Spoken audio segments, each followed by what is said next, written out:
get started, going along with our agenda that Karen sent out in advance, with a quick call to order, just some a little business on the front end. First, welcome back for those of you all who were able to join us at the in-person Kentucky United We Learn Council kickoff event that happened at the end of November. And for members, and just welcome to everyone who may be viewing us remotely and in the recording from the KDE Media portal. Just a few notes about conducting virtual meetings. We must comply with requirements of Open Meetings Act. And so because of that, we must ensure that videos are streamed to our media portal for the public to view, and that they could be, that members can be viewed throughout the duration of the meeting. So members, if you'll please make sure that your microphones are muted when you're not talking. However, all discussions should be broadcasted to the public. So therefore make sure that you use your microphone and that it is not on mute when you speak. Every time you speak during the meeting, please unmute your mic, and if you will state your name and just take a short pause, that way any kind of software can recognize you as you're speaking. And just take a moment, if you will, to make sure that you silence or turn off any other electronic devices that may cause disruptions to our sound feeds. All right, thank you. Again, welcome. We will take a quick roll call, but we will do this kind of in a way of reintroducing ourselves to one another, and also giving folks who were not able to join in person for the first convening a chance to introduce themselves a little more formally. So we're going to do just a kind of a quick waterfall reintroduction to each other. If in the chat you would please post your name, kind of the role or roles that you are showing up into this space as and serving your communities in Kentucky. And we will just do that for the folks who were with us on November 29th and 30th. So just post your name in the chat as well as who you come as to this meeting. And then for those of you who were not able to join us, just take a moment for you to come off the mute, if you will, and tell us who you are. Again, what your name is, but also who you are, right? Are you coming here today as a parent, an educator, a business owner, and a vibrant learning experience that you have had? And Karen, you'll have to help me a little bit, kind of making sure that we get folks who were not with us. Is there anyone? Yeah, so particularly people who weren't at the cool kickoff on November the 30th. So if this is your first time joining with us today, we'd just love to hear a little bit about you and a short description of a vibrant learning experience that you've either had or witnessed or heard about. Everyone at the November meeting did that, and it was just a great way to get to know a little bit about everyone and kind of what you're thinking a vibrant learning experience looks like. So if you were not at that November meeting, we'd love to hear a quick intro from you and your description.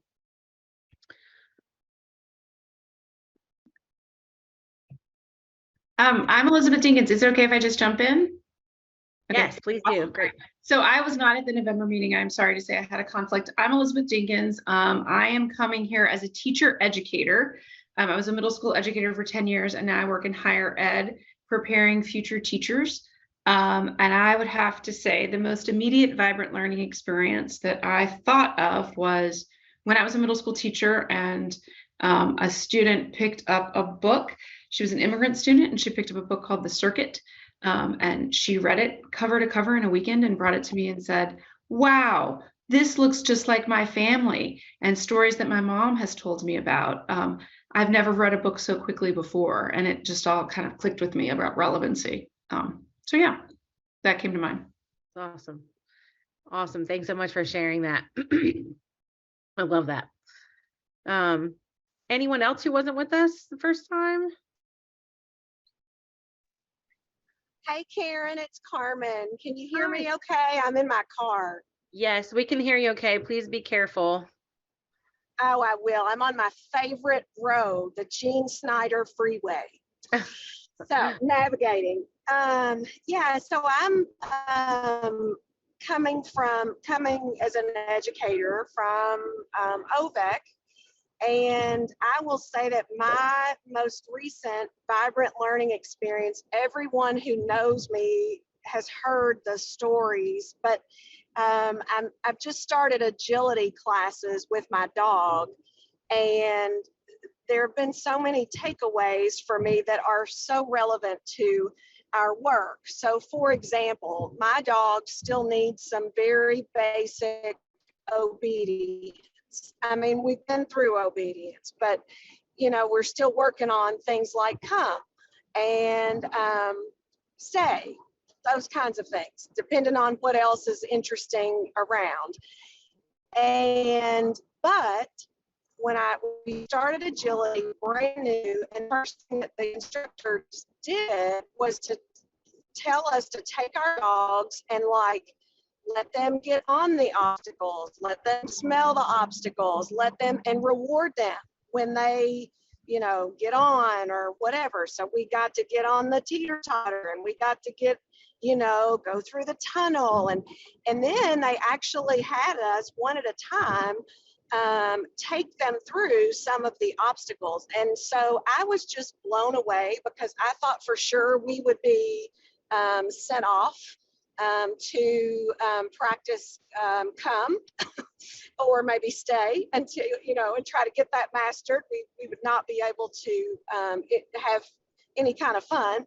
And unfortunately, the realization that I had is that that's what we often do to kids in schools. We just because one thing is hard and they don't completely have it yet, that sort of comes front and center, and we don't let them get to see why they're doing what they're doing or experience the fun part. So that's been a great experience for me. Thanks so much for sharing that. And it sounds like you're getting a second and a support there from your agility trainee. No, that's not mine. That's somebody else's. That's somebody else's? That's not, Lily's not with me. No, Sorry. But I will be glad to share videos in January. I mean, this is a group project, the Lily and Agility. So, yeah. Thank you. Yeah. Great. Thanks so much for sharing that. And someone's dog is enthusiastic. Thanks so much for sharing that. Let's see. Is there anyone else who was not with us at the first meeting? I feel like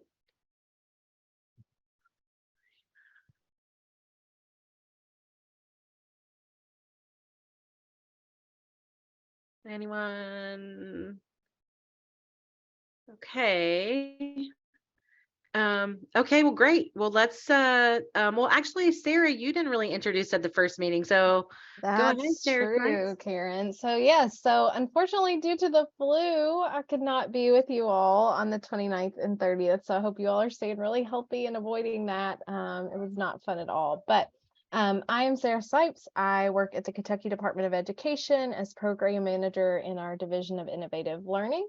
And so my paths cross often with our deeper learning teams across the state, as well as project-based learning initiatives, and non-traditional instruction and other programs fall within our shop and team over at KDE. So just excited to join Karen on this standing committee specifically, as we work with you all to just facilitate and help co-create that vibrant future of learning for students that we all know is possible. So a vibrant learning experience that I have had, I'll take it way back to growing up in Lawrenceburg, Kentucky, on going with my grandparents in the summers to our tobacco farm. And you learn really quickly how to set tobacco on an ancient tractor moving what feels like 100 miles an hour, and messing everything up, right? But just getting your hands dirty, quite literally, and similar, I think, to what Carmen was expressing, from a very, very young age, perhaps younger than we should have been, right? But trusted that we could do it. I mean, just try, right? You don't know until you try. And so just really vibrant learning as something deeply rooted in family culture, but also just being trusted as someone who can learn something that's pretty challenging, even from a young age. So appreciated that experience. Thanks so much for sharing that, Sarah. I never knew that about you. So learn something new every day. Little farm kid there. There you go. Okay, well, I guess Sarah, if you want to move on with the later parts of the agenda, I will share screen while Sarah's talking, only because we don't have slides prepared for this meeting, in part due to accessibility. So we're gonna I'm gonna share screen here. It's just the agenda document that you've already received. I will post it again for anyone in the chat who needs it. But while you're doing that, Sarah, I'm going to share screen. Let me scroll up. Karen. Everybody make sure that your attendance is accounted for here. Think we've got everyone, but double check us to be sure. But then I'm just going to leave it where we are on this particular part of the agenda so everyone can see where we are on the agenda. Thanks, Karen. So it's come to my attention, we actually need to link our norms in here. So I'll do that here in just a minute. But in the meantime, did want to also lean into our 4 habits. So coming out of that first session that you all had together, thinking about inclusion, co-creation, reciprocity, and empathy, it's evident that every time we come together, all 4 of those habits will be hard at work. And so just thinking about that specifically in this space tonight, when we think about inclusion, co-creation, reciprocity, and empathy, just take a quick second in the chat and which one of those 4 habits is really resonating with you, perhaps in your recent work, or what habit do you really hope to focus a lot of your energy on as perhaps we have conversations together this evening? And I will put those back in here for us. Empathy, co-creation, reciprocity, inclusion. Which habit is really resonating with you?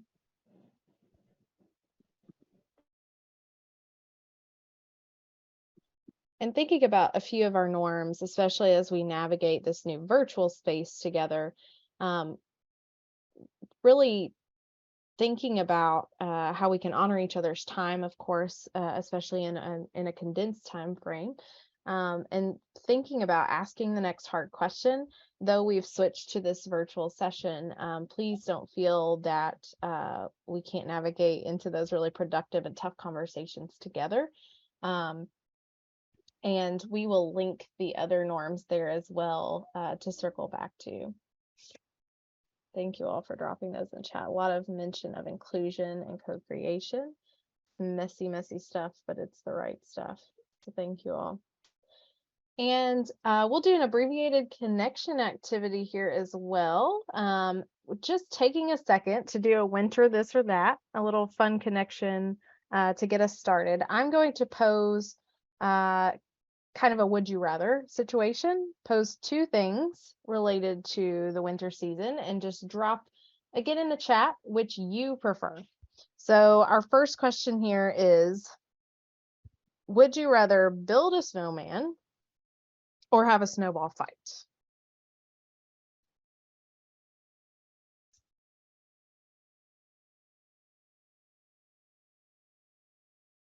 I will spare you the Frozen soundtrack. Oh, okay. About half and half here. Okay. Going right along. Hot chocolate or hot cider?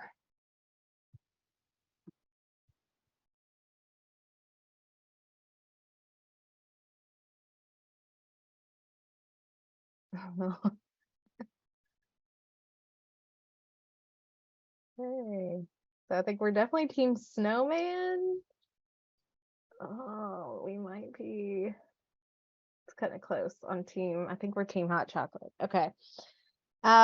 Peppermint or gingerbread?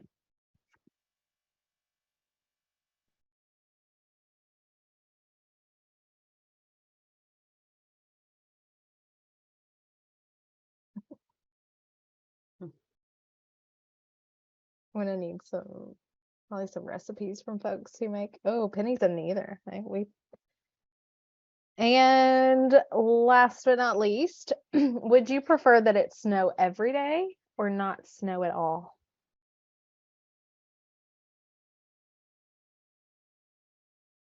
Oh, no.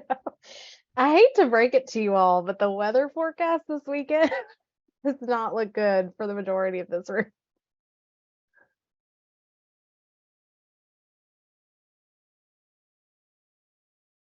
Ah, some folks don't want to commit. Get it.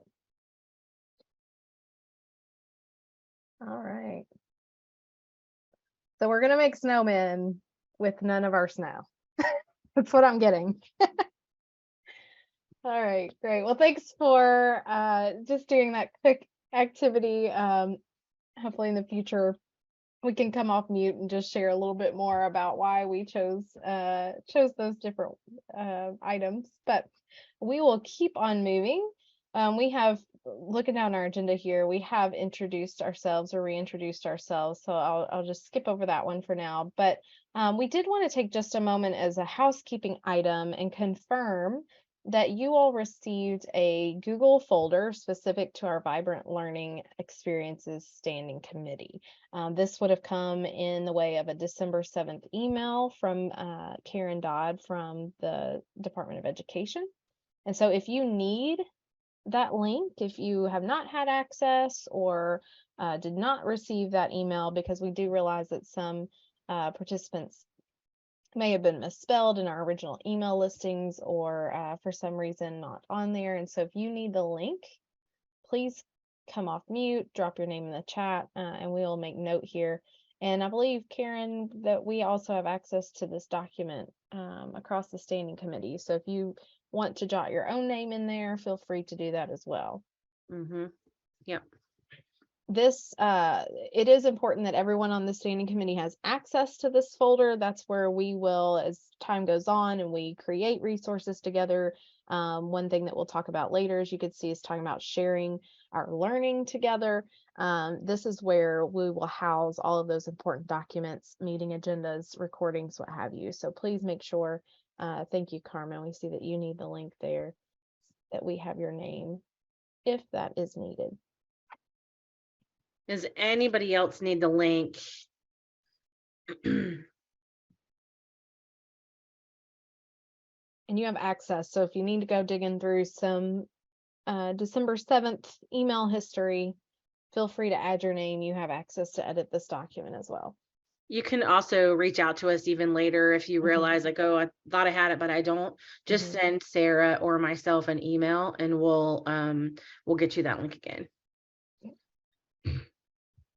All right. Okay. Thanks so much, Sarah, for getting us kicked off. I just want to take us back to November the 30th.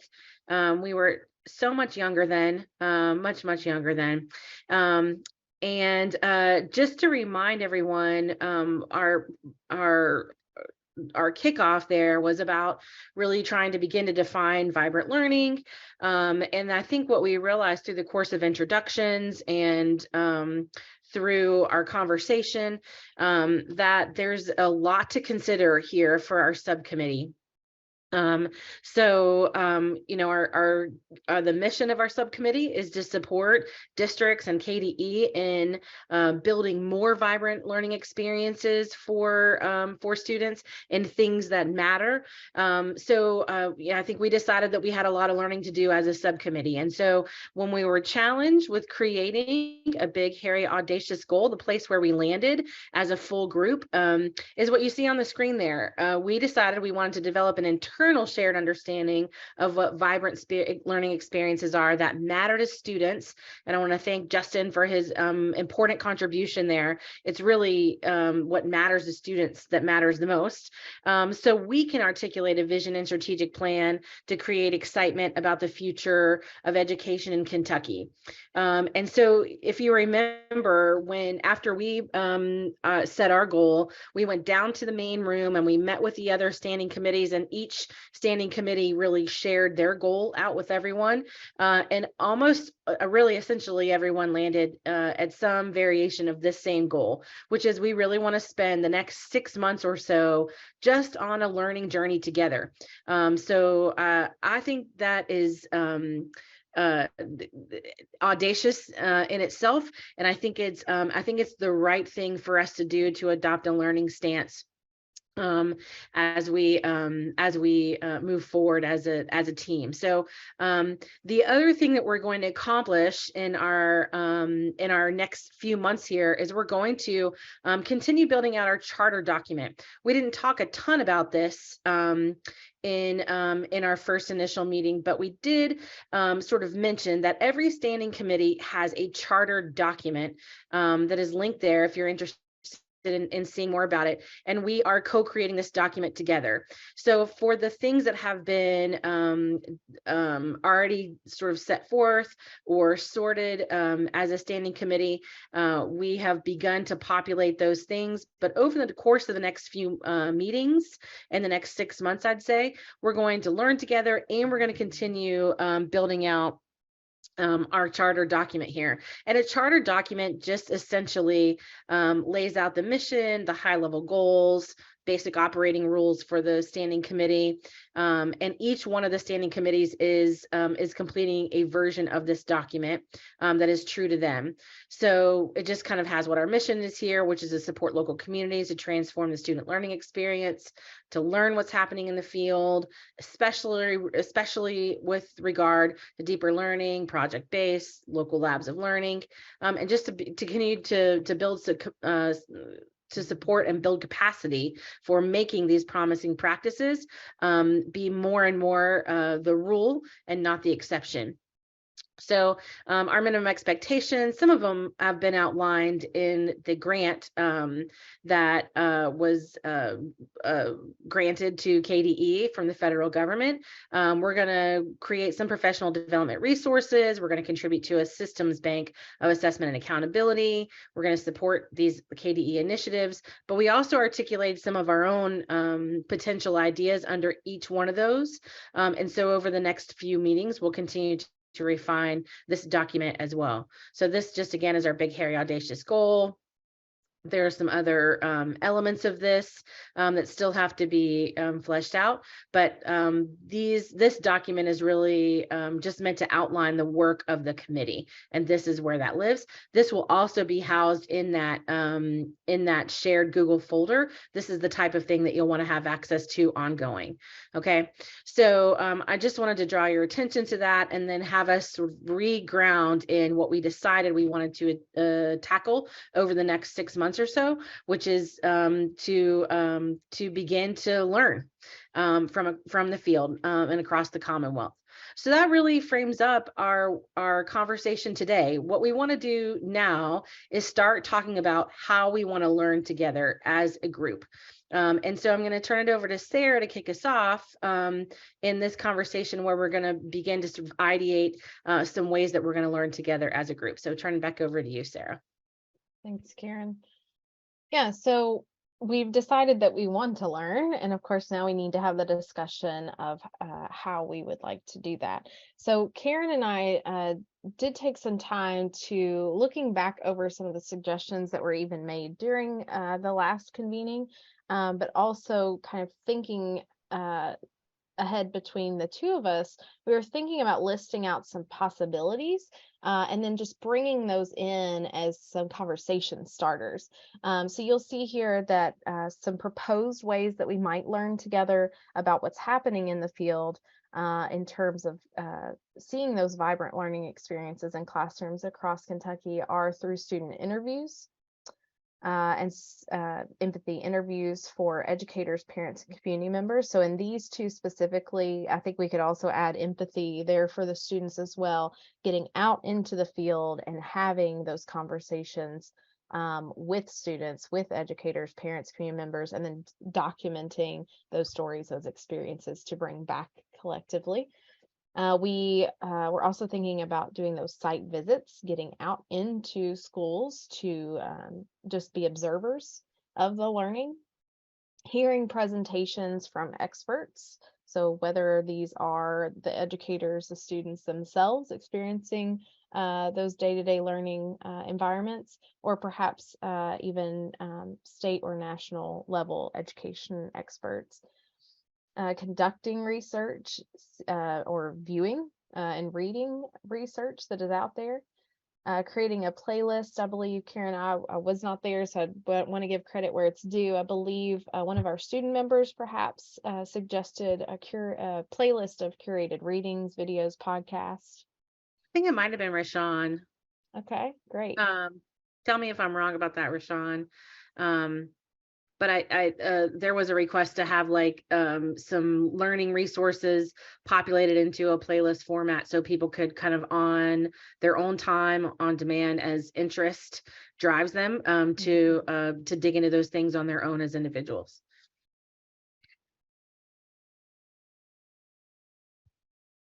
Awesome. Thanks for the confirmation.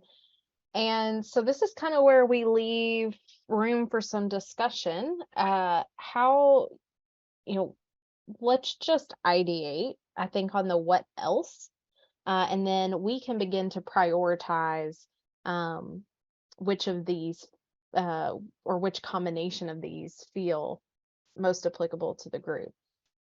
So in addition to what's here, what other ways, or perhaps add something to what's here, ways that we'd like to learn as it relates to our BHAG?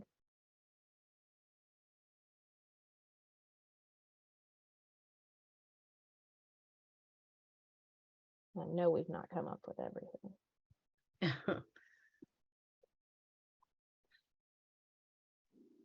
Can we just unmute and jump in, or you want us to sit in the Yeah, thank you, Susan. Go, you Okay. can come off mute.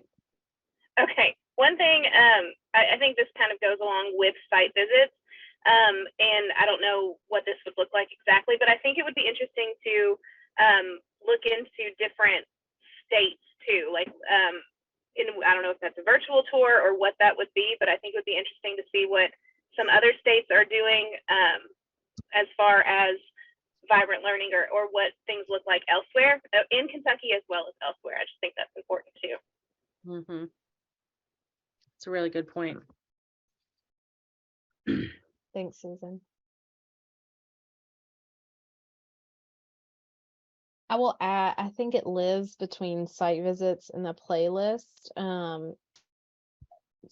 Some of our regional cooperatives, to your point, Susan, I think OVEC just released a kind of what you described, getting a snapshot of something happening in Kentucky. So you're not necessarily going there, but we can at least capture and read about it.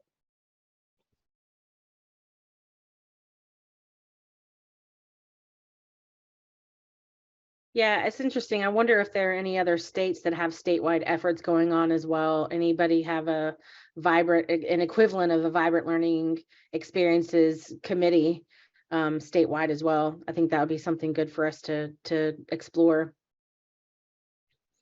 Well, sorry, one more thing along those same lines. ISTE, I don't know if you all are familiar with the ISTE, the International Society for Technology and Education. There's a lot of things that at that conference, maybe that's something we could look at, because I know a lot of people from all over come together, and there's a lot of good conversations, both in looking at how technology is incorporated, but how the classrooms are redesigned, and instruction is given and collaborated with across the board. So that's just one location that I can think of where maybe you could knock a couple birds with one stone. Mm-hmm. Yeah. I'm not sure where it goes, if it's under research or playlist or what, but I've captured ISTE for sure. I'm adding the Aurora Institute.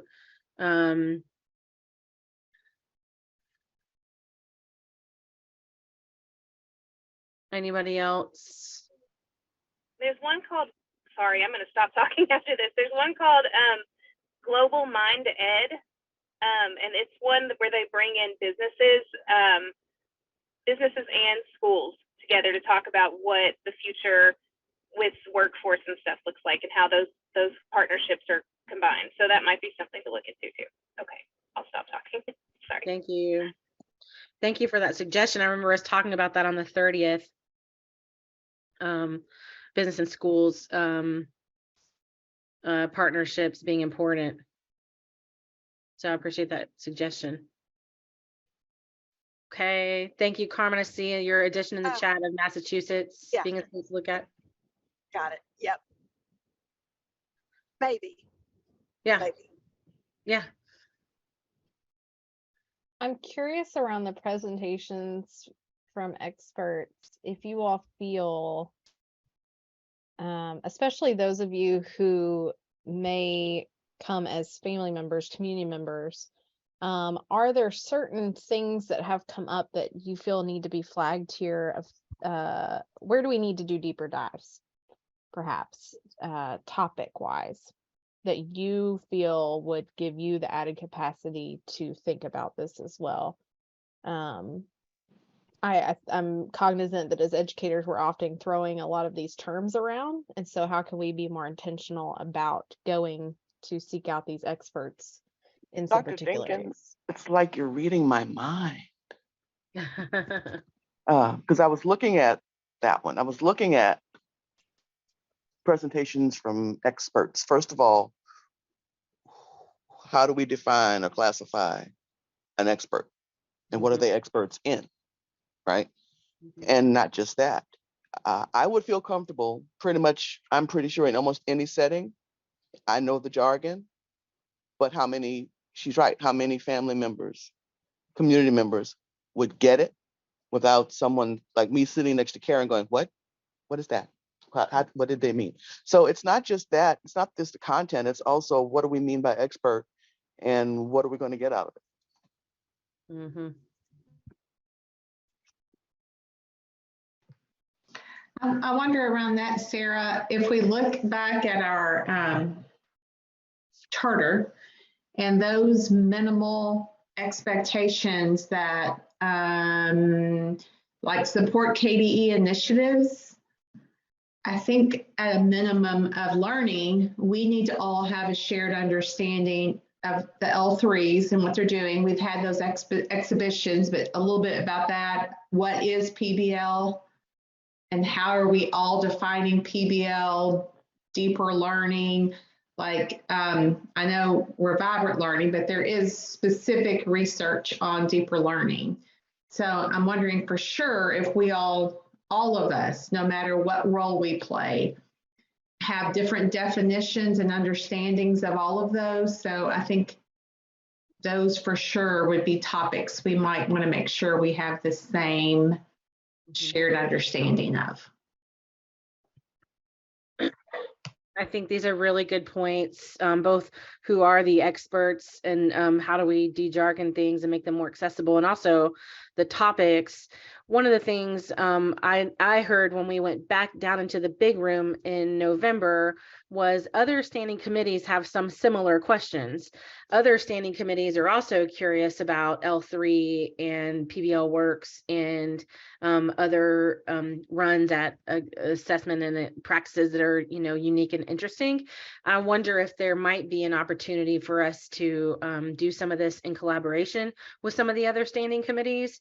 I think one of the things that we're doing is generating our own list. I would imagine they're doing something similar since they had a similar goal. And then I think that there might be a way for us to collaborate on those things and look for some efficiencies and learning across the standing committees.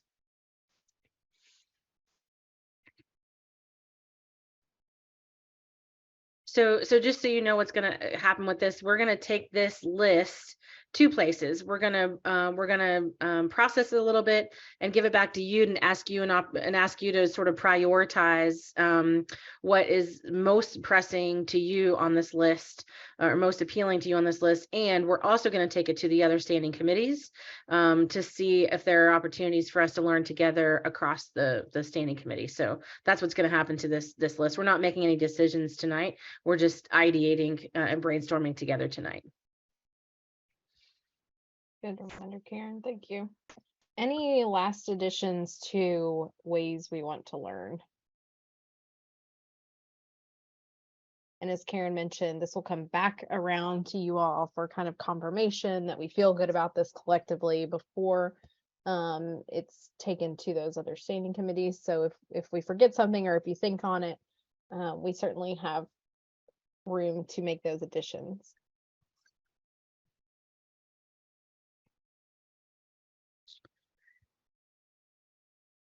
Okay. If something comes up, feel free to utilize the chat. We'll make sure that we monitor that as well. But I will transition back to Karen so that we can think about not only the how we want to learn, but how we want to capture that learning. Yeah, thanks, Sarah. So we're going to embark on a learning journey as a team, as individuals, maybe as small groups within the team. Everyone's probably not going to do everything. We're all really busy people. And so I'd imagine that we're going to probably break apart and do some of our own learning. And I feel like there's going to be a lot of value that comes from that process, value that we could share for the sake of our team, but also for the sake of maybe people outside of our standing committee. So one of the things that we'd like to know from you is how do we want to capture what we learned? So for example, when we went out and did empathy interviews as part of the L3 process, we brought that learning back and we did things with it. We analyzed it, we made decisions from it, we referenced it. But we captured that in different ways across different local communities. So question to you all, and this is just a starter list that you see here on the screen. How do we want to begin to document what we're learning or capture what our learning is so that we can bring it back for the sake of everyone as we go on and spread out all over the state and country to learn more about these things. And I'll walk you through what the ideas here. We could go have a learning experience or read some things and then just commit to writing a written reflection. An example of this happened through the KCAE process, through the when the commissioner went on a listening tour and then came back and established the Kentucky Coalition for Advancing Education, which then kicked off the Local Labs of Learning project. But through the KCAE process, different folks wrote basically blogs, or KDE partnered with folks to do highlights on reflections from different people. So they'll have a student highlight and a parent highlight and an educator highlight. So some sort of written reflection that begins to process what we're learning as individuals or as a group. So do we want to have written reflections? Do we want to video things? Do we want to capture videos of vibrant learning experiences or our reflections on vibrant learning experiences or lessons learned on how to create more vibrant learning experiences? Do we want to make decks, slide decks, especially if we're building capacity for people? Do we want to create a slide deck for leaders or for teachers or for parents to introduce them to what vibrant learning is and the conditions that enable it? Do we want to make slide decks? Do we want to present? So if I go on a site visit, should I be prepared to present to the full group? Or even maybe one of the other standing committees, but should I be committed to being prepared to do that? Sarah and I have been kicking around this next idea, this map of vibrant learning experiences in Kentucky. Do we want to create a map of Kentucky where we see all these awesome ideas happening and just highlight those things, or offer it up so that anybody can nominate other people and other vibrant learning experiences to say, like, this is where vibrant learning is happening in Kentucky, and make that publicly available. Might be a thing that vibrant learning could do to take on some capturing. I think Sarah's starting to type in a Google site. Yes, I was just Carrie, if you don't mind me putting you on the spot for just some clarity, from your comment, I'm wondering if you're saying to like showcase a variety of these things, but I want to make sure I'm documenting that. That's exactly what I'm thinking, because I'm kind of a one-stop shop gal. And I think Google Sites, like why can't we do a combination of these? And then we link it through a Google site so that we have it like kind of a clearinghouse or, of resources that we can refer back to, but that's also published so that other folks across the state can see what we are researching and developing and so forth. Thank Mhm. you, Carrie. Yep.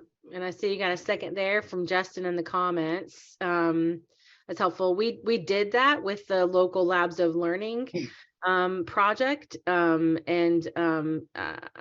I think that's been a helpful tool for the L3 districts as they've gone through that process. So I love that idea. And then Amy giving a second to the map and nomination. All right. It might be also, for instance, I know that I'm presenting at KISTI and our presentation is on deeper learning utilizing your school librarian. And I'm co-presenting it with a K-8 librarian in Shelby County. So it might be that at some of these conferences, because we all go to different conferences, it might be simply videotaping some of these presentations.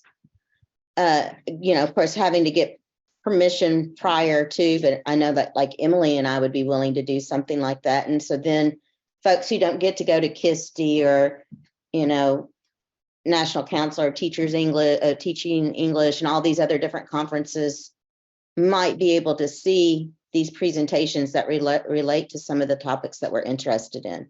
Mm-hmm. Yeah, that's good. That has a lot of good creative potential. That's good. What else?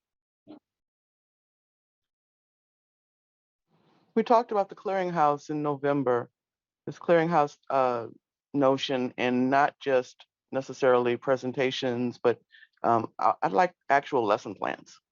Mhm. I want to see the dirty part, what didn't work, how did you change, all of this whole growing process of the teachers as well. Not just the final product, right? Yeah. Yeah, I love that. I want to jump in. Yeah. So I took this back to my principal and I was talking to him about it, and I was telling him about the clearinghouse and he loved it. But he said, like, what if there was a way for us to like incentivize teachers to like put their lesson plans and their reflections and like, those kind of resources is in the clearinghouse. Mm-hmm. That's a good idea. Is there anything like that already in existence? I don't know. He was talking about, he used to teach English at my school years ago, and he said you had to like upload something or upload a piece of work for the state at some point and do something like that. I don't know. He said that was something for KDE, Huh. but there was no incentive. So he would just throw in like a random test at the end of the year, wouldn't really like put much thought into it. Mm-hmm, mm-hmm. Yeah, this whole thing of crowdsourcing, I think, is really smart. I think we'd have to figure out how to man it and all of that, but I think it's certainly got a lot of potential. Especially given like there are lots of places that are doing this out in the world. So I think also to Penny's point as well about like there are lesson plans and there are teacher reflections. Yeah. I think it's probably important for us to see not just only our professional organizations, but things like Kate that's out of Murray State that does a lot with technology and education and so forth, and has been doing it so for years, of what they may know is going on in areas that we may not be real familiar, because we seem to be familiar with Jefferson County and Fayette County and folks located in central Kentucky. But when you get to, that far western and far eastern Kentucky, those areas seem to not always be the most represented.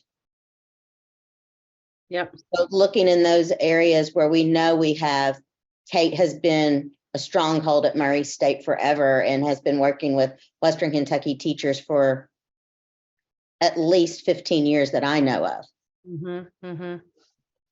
Yeah. Carrie's comment there is making me think of how valuable in combination of the documentation piece with the map as well, like as we learn, documenting what gaps across the state, where are those corners that we're not reaching even in our own attempts to go out and learn. Yeah. Okay. All right. Well, I love this. This has been great.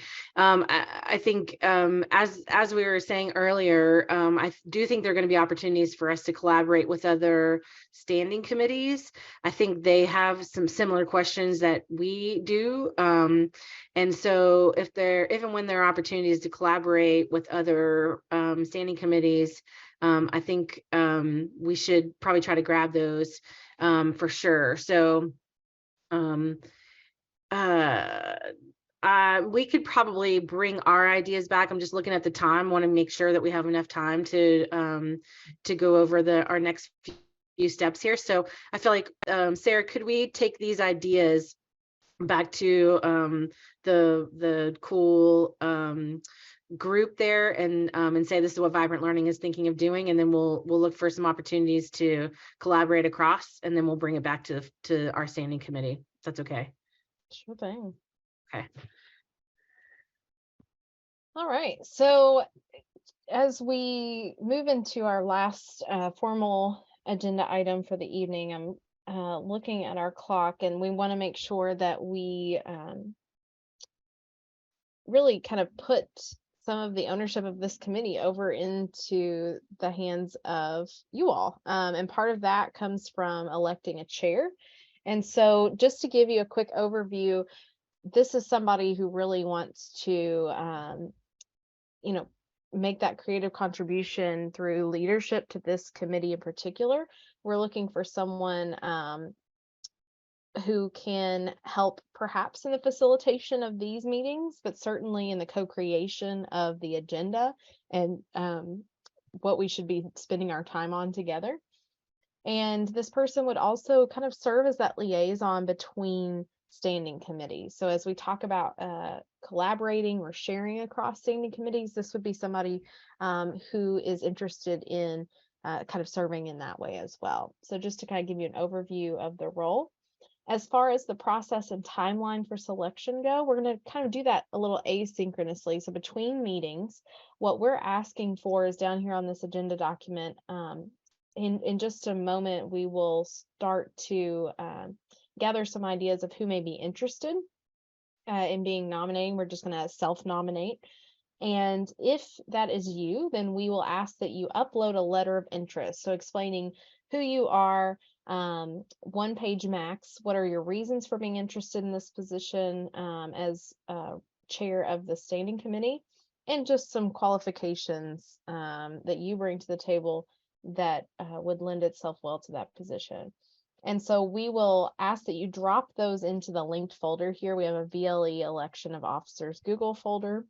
If those interested in being chair would drop those in by January 9th, so get past the holidays a little bit, then other members of the standing committee should go into that folder, read the collected letters of interest, and then we will email you a voting link. It'll be a Google form to cast your votes then by just before midnight on January 18th. So that is our proposed process for electing a chair. And the reason that we would like to do that before our next meeting so that we can, of course, announce that when we come back together. So, sorry, is that Karen? Yeah, I would just add, this is a process that's similar to what other standing committees are doing. So we're really in line with the way their process is. Of course, there are going to be times when our work diverges a little bit, but in a process note like this, we're staying in line with what other standing committees, our understanding of what other standing committees are doing by way of expectations, and then this process of nomination and election. So just to give you some sense of that. Thanks, Karen. So just take a moment here as part of our meeting. If you are interested in serving as chair of the standing committee, if you will drop your name in the chat, we will make sure that we note that interest. And of course, you could email, Karen and I can follow up with the information again here on this agenda regarding the submission of a letter of interest, and just dropping that in there for folks to read. Of course, you all have spent 2 very busy days together, but we know that there may be more that you'd like to share to the group in terms of being elected chair. So we'll leave that as an option for you, and then follow up with an email. Thank you.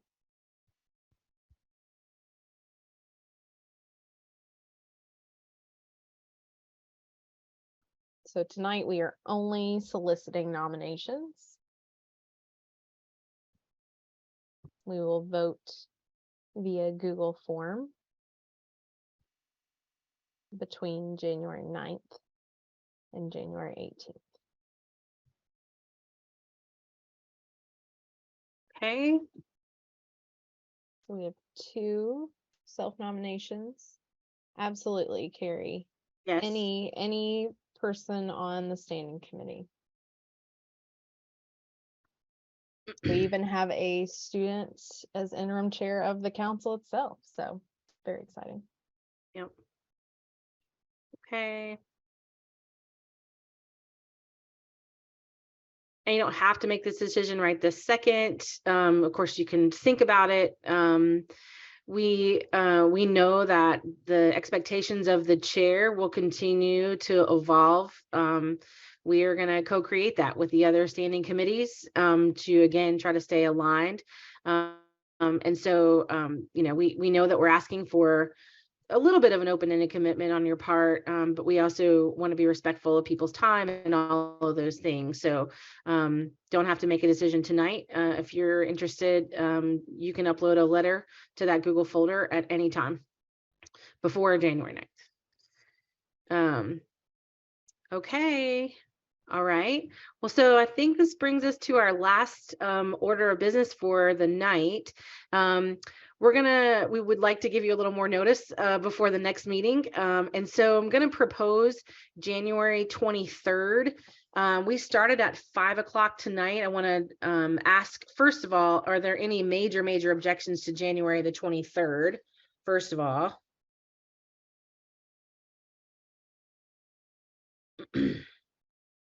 Anybody have major? It's a Monday, just like this. And then I may be late.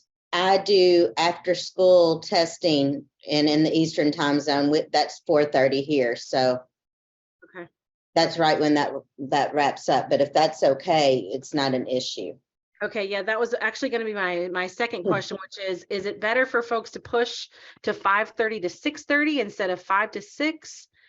Better or worse to push it to 5:30? There were a few people who mentioned getting home from work and getting kids and dinner started and all that jazz. In the central time zone, if we do 5 o'clock meetings, it's 4 o'clock here. A lot of our high schools don't get out until 3:30. Mm-hmm. So like for me, that means I am at school until we finish that meeting because there's no way I can get home. Yeah. Okay, thank you for that. Thank you, Rashawn. As long as it really ends at 6:30, you're good. That day doesn't really work for me actually. Okay. Because we have a student advisory council for KDE on the 24th. So I'll actually be driving to Frankfurt during that time. Okay. Well, do we want to, Sarah, do we want to look at the 30th of January?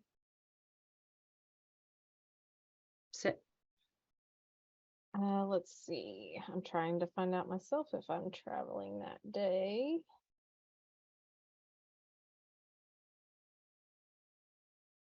why don't,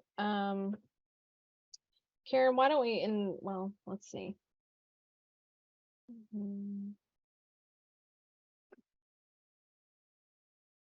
Nope, 30th is fine.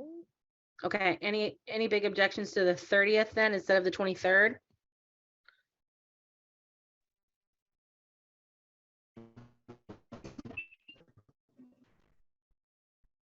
I'll be coming back from New Orleans from a conference, but you're not going to find enough time for everybody. So just do it when it's flexible for everybody.